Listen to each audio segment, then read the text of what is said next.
আলিপুরের মায়েরা গোয়েন্দা না। আরে না না, উনি গোয়েন্দা হবে কি করে? উনি তো স্যারের পেশেন্ট। এই মেয়েটার নাম হচ্ছে নিপা। আমি নিজে ওকে নিয়মিত কাউন্সিলিং করাই। ও হচ্ছে ওসিডি পেশেন্ট। মানে? মানে অবসেসিভ কম্পালসিভ ডিসঅর্ডার।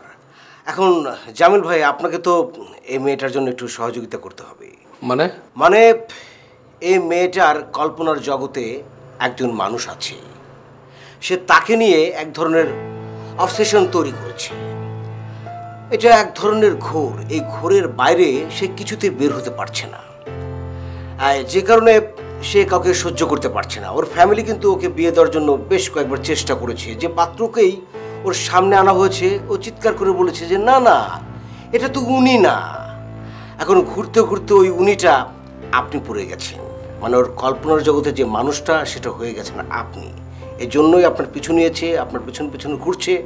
এখন এই মেয়েটার চিকিৎসা যদি আমরা সুচিকিৎসা করতে চাই, তাহলে আপনার সহযোগিতা লাগবে। আপনি ভাই জাস্ট ওর সাথে একটু প্রেমের অভিনয়টা করবেন। 250-টিরও বেশি ডিজাইন অপশন নিয়ে ওয়ালটন স্মার্ট ফ্রিজ, বোঝে আপনার প্রয়োজন। কি সব ফাজলামি কথাবার্তা? ওই মেয়ের সাথে প্রেম করতে যাবো কোন দুঃখে? প্লিজ জামিল ভাই, একটু মানবিক হন, একটু হেল্প করেন। আপনি হেল্প না করলে নিপাকে সুস্থ করা যাবে না। না গেলে না যাবে। এসব আজের ঝামেলার মধ্যে আমি যেতে পারবো না, প্লিজ।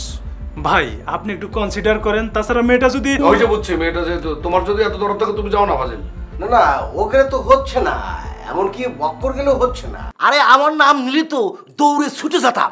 আমি যেতে পারবো না, প্লিজ। ভাই আমি আপনাকে অনুরোধ করছি, প্লিজ। এই প্লিজ হাত ধরবে। এই তুই প্লিজ, ফালতু যত সব। আচ্ছা নাসি, আচ্ছা দোস্ত, এক কাজ করলে পরে কেমন হয়?